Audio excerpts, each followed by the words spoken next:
I'm Mangela.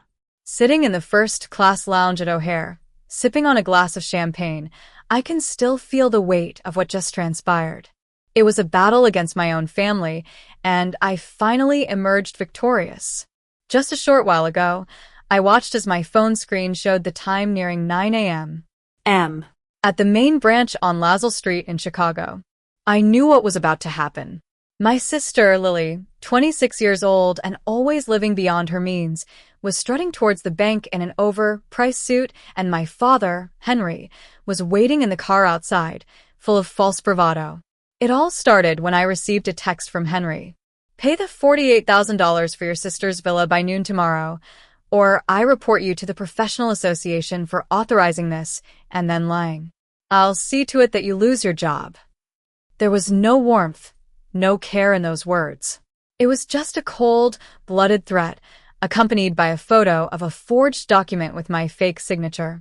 You see, I work as a senior compliance officer in a well-known New York bank.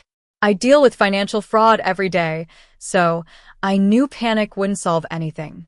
I opened my encrypted work laptop, and with legal access, I quickly found out that it was Lily who had used my identity to apply for a home equity loan.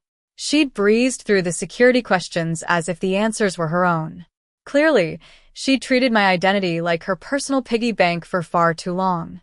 She'd committed identity theft and bank fraud, a felony that could land her in jail for a long time. Henry knew all about it. That's why he resorted to blackmailing me. He had always favored Lily. He'd spent years building up this image of her as a prodigy, excusing her every failure as a sign of her unique spirit. When she failed art school, he said she was too creative for the system. When she got fired from her job, he said it was the company's loss. Over the years, I'd always been the one to clean up their messes. Once, Lily had crashed her car into a storefront while drunk. Henry pleaded with me to pay the $5,000 needed to settle the matter. I did, thinking I was being a good sister and daughter. Another time, Henry's investment in a friend's business went south, and he was on the verge of losing our family's vacation home. Without hesitation, I wrote a $12,000 check. But deep down, I was starting to realize that I was more of an ATM to them than a family member. This time, though, I decided enough was enough.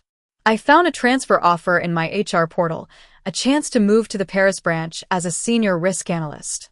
It was a promotion, a raise, and a new life waiting for me. I'd ignore it for months because of a sense of loyalty, but this blackmail was the last straw. I accepted the offer immediately and booked a one-way ticket to Paris. Then I came up with a plan. I booked a refundable economy class ticket to Madrid as a decoy. I texted Henry, saying, "You win, Dad. I'm scared of losing my job, so I'm leaving the country tonight for Madrid." I tried to wire the $48,000, but the bank flagged it. I've added Lily as an authorized signer on my account. She just needs to go to the main branch at 9 a.m. M. tomorrow, show her ID, and sign the withdrawal slip. Henry fell for it hook, line, and sinker. He texted back, "Good girl. Don't come back." It was the same condescending tone he'd used when I'd gotten straight A's or bailed them out of trouble. As 9 a.m. M. rolled around, I logged into my banking portal and triggered the code red for victim identity theft. I alerted the teller not to process any transaction and to call the police. When Lily walked into the bank, confident as ever, and presented her ID, the trap was sprung. A red banner on the teller's screen blared. Identity theft. Contact authorities. Lily panicked and started screaming that Henry had forced her. The texts on her phone proved it. The police were called, and both Lily and Henry were arrested. While they were facing the consequences of their actions, I was already in the air, 30,000 feet above the Atlantic. My lawyer later informed me that Lily was charged with bank fraud and aggravated identity theft, and Henry was charged with extortion and conspiracy.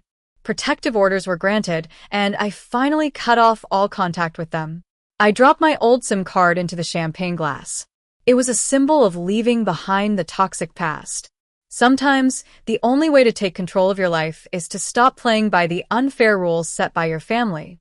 I've now become the CEO of my own life, and I'm ready to embrace the new beginning in Paris.